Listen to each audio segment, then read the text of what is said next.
Portions of Aviation Highlights were made possible by a donation from Dynamic Recording Studio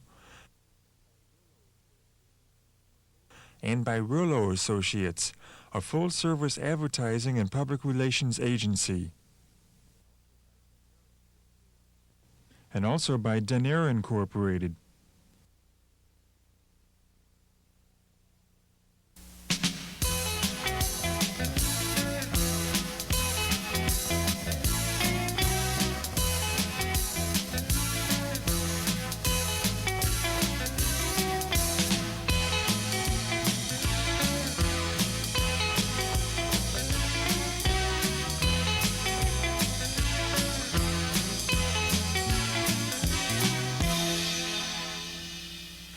Hi, I'm Paul Pakusch. This is the November edition of Aviation Highlights, the last in a series of monthly TV shows about aviation in and around the Rochester area on Cable Channel 12. I'll talk further about the future of Aviation Highlights at the end of this half hour. If you follow military aviation in any shape or form, you know that the pilots who fly on and off aircraft carriers have one of the toughest jobs in the field.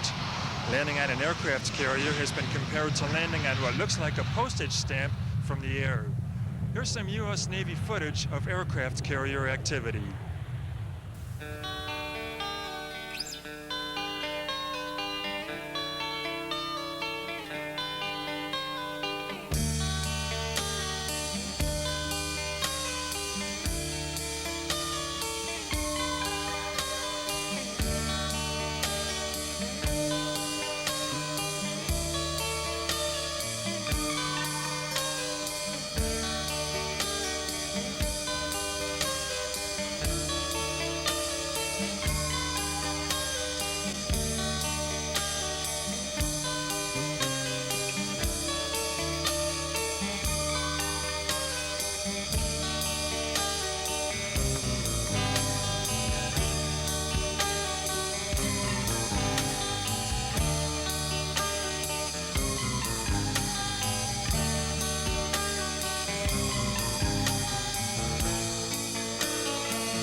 Here's the history portion of Aviation Highlights with Paul Roxin.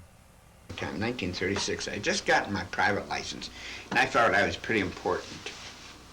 And it was a July afternoon, and there wasn't much activity. What students you'd get were people who were, work during the day, come out in the evening, they'd fly a little bit. This monocoop circled the airport, and we could tell immediately those pilots who had money, they used to trim about 1 foot off each wing on a monocoop. Instead of having a 90 horsepower Lambert engine, they used to put a Warner engine on in it, more power. And you could recognize the Mega engine from the sound. And they put wheel pants on wheels to streamline it, so it'd pick up maybe 12, 15 miles fast cruiser speed. While the plane landed, we still had the old cinder runways there, and sometimes no thermal activity, plane bounced a little bit. An inch, not an inch, maybe bounce a foot or so. Well, the plane bounced a couple of times, very minor thing.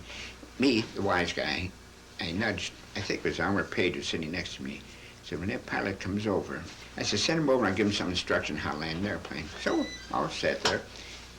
Pilot pulled up, and one of the mechanics there for the city motioned for him to go up to the gas pit.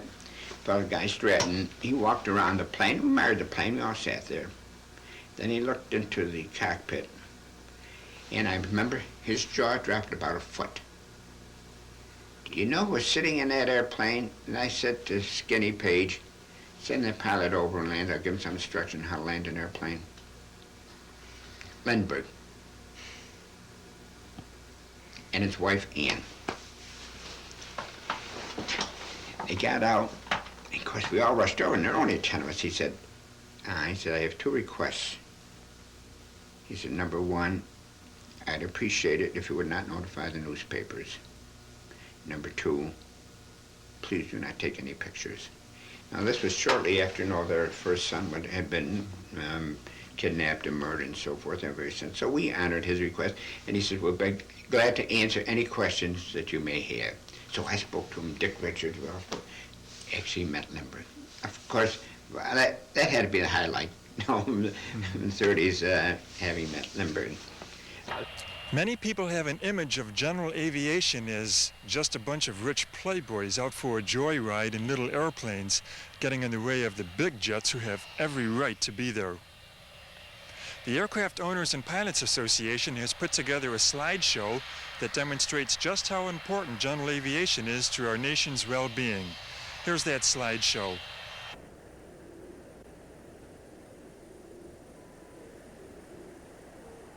Ghostly winged images. Airplanes in the pre-dawn mist. It's quiet now at America's airports. Sunrise reveals 250,000 general aviation aircraft, sitting, waiting to embark on the journeys of the new day.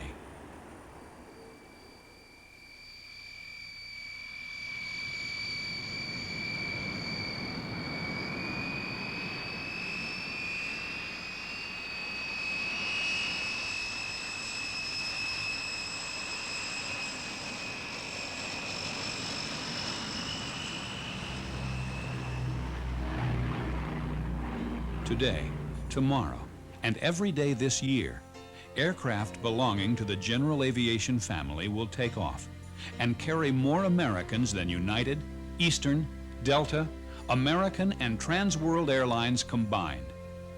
This year, for every airliner that takes off, 50 general aviation aircraft will fly. For every airport served by an airline, a general aviation aircraft will serve 24. For every hour an airliner flies, general aviation will fly almost 5. And today, general aviation pilots and their aircraft will also save lives, enforce our laws, fight fires, haul cargo, search for energy, protect our crops, and work for America, everywhere in America. This year, general aviation will fly nearly 5 billion air miles, over 35 million hours, make over 60 million flights, and carry nearly 200 million Americans. That's why general aviation is America's airline.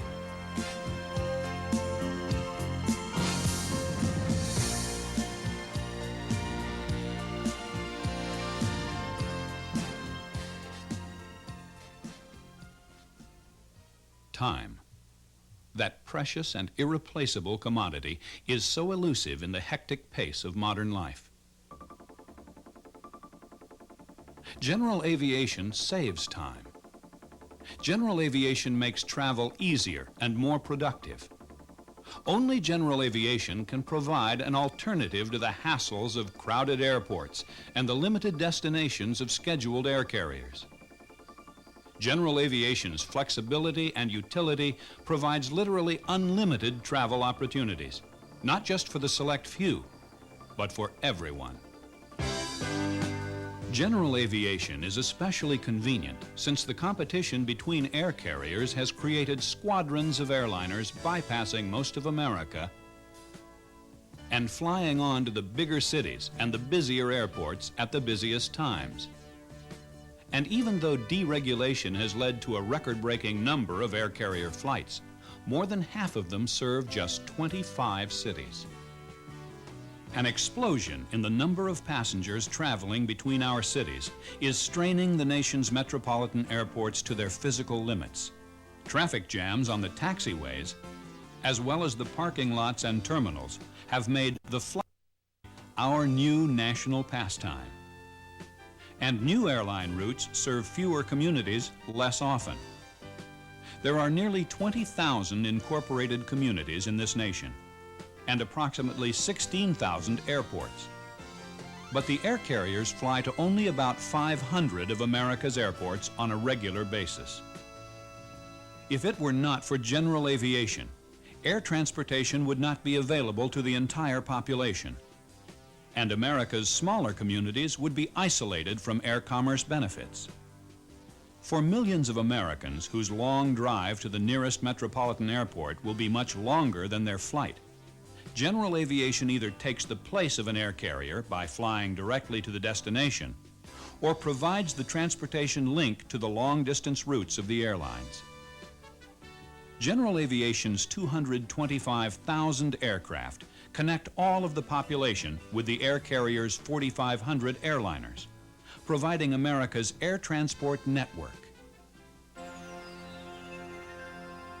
General aviation is particularly effective at serving American business, large and small, by providing a competitive edge. General aviation allows business to increase its efficiency, productivity, and power in the marketplace. The Federal Aviation Administration estimates that over 75% of general aviation flying is done for business and commercial purposes. American business uses general aviation to transport its most valuable assets, human talent, and the supplies which keep production lines and machinery humming. But the image of the industrialist being chauffeured by a professional flight crew is not an accurate view of business flying. Corporate jets make up only 3% of general aviation's fleet, and most business flying is done in single or twin-engine airplanes by engineers, sales representatives, contractors, executives of small enterprises, or entrepreneurs, to whom time is money. Obviously, general aviation couldn't provide such positive benefits for society if flying were inherently dangerous. Of the 80 million general aviation flights that will be made this year, 99.99% will land at their destinations safely. In each year since 1978, the number of general aviation accidents has dropped. This decrease has cut the accident rate by 35%. This trend reflects improved training, modern technology in the cockpit, and increasing pilot proficiency. In fact, the sophistication of modern general aviation aircraft provides full access to the air traffic control system. Future technology, enhanced pilot education, and the modernization of the nation's air traffic system hold great promise toward making this safe mode of transportation even safer.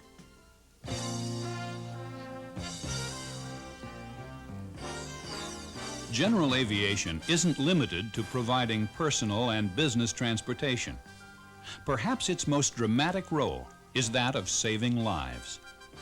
General aviation aircraft and skilled pilots are the backbone of air ambulance, search and rescue, emergency response, and human organ transplant programs nationwide. There are more than 150 emergency medical response programs utilizing nearly 200 rescue aircraft across the country.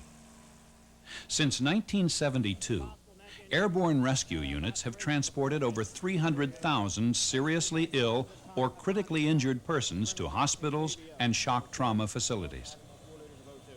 General aviation aircraft also transport the patients, blood, and donated human organs that make so many medical miracles possible. Surgeons have but 4 hours to transplant a healthy heart and only 12 hours to give a human liver to someone in need. There are 200 organ transplant centers in the United States. General aviation serves each one of them. Only general aviation aircraft can speed precious gifts of life to skilled surgeons and grateful patients. Human skin, bone and bone marrow, corneas, kidneys, and even the pancreas can be transplanted. If everyone would pledge to offer the gift of life if mortally injured, general aviation aircraft will be there to ensure the gift is delivered. General aviation also provides new dimensions in law enforcement. More than 500 agencies nationwide use aircraft to patrol the streets, provide surveillance, apprehend suspects, and provide a presence that deters crime. City, county, state, and federal law enforcement pilots fly nearly 1 million hours each year, making our communities safer places to live and work. The gutsy pilots and tough machines of general aviation also take on the difficult and often dangerous job of search and rescue. Hundreds of lives are saved each year by the individual and often unsung heroism of pilots. General aviation is also a working industry. The broad spectrum of general aviation aircraft provides a utility unmatched by any other type of machinery. For instance, general aviation is an active partner in the production of food and fiber, using aircraft the way a farmer uses a tractor or a plow. The FAA estimates that the agriculture aviation community flew 2 million hours in 1985 with a fleet of 10,000 aircraft. The United States Department of Agriculture estimates that aerial application is responsible for the protection of 10%, approximately $13.5 billion worth of the gross value of all food and fiber grown in the United States. Because of its flexibility, general aviation is also the most effective means of supplying remote areas. Patrolling power lines to prevent electrical outages, searching for oil, natural gas, uranium, and other sources of energy, while also inspecting petroleum pipelines to prevent shortages of energy products, transferring financial instruments and bank checks between Federal Reserve depositories, tracking endangered species and managing America's precious wildlife,